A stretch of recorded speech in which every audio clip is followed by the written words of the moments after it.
নমস্কার, আমরা লেচুতলাবাসী। আমাদের লেচুতলা 1 নম্বর ওয়ার্ডে আমাদের শিব মন্দির, বারোরি শিব মন্দির আজকে আমাদের উদ্বোধন করা হলো।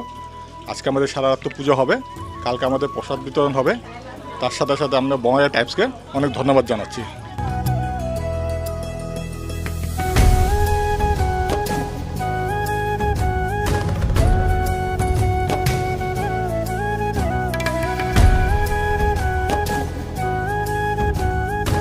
আজকে লেচিতলা বারোয়ারি শিব মন্দির নতুন আমরা শিব মন্দির উদ্বোধন করতে চলেছি এবং অলরেডি করা হয়ে গেছে, ফিতা কাটা হয়ে গেছে।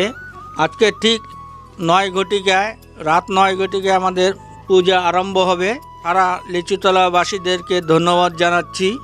বিশেষ করে আমাদের কমিটির প্রেসিডেন্ট মিস্টার বিকাশ ঘোষ এবং রিঙ্কু দে অর্থাৎ দীপঙ্কর দে মহাশয়কে আমি বিনম্রভাবে ধন্যবাদ জানাচ্ছি।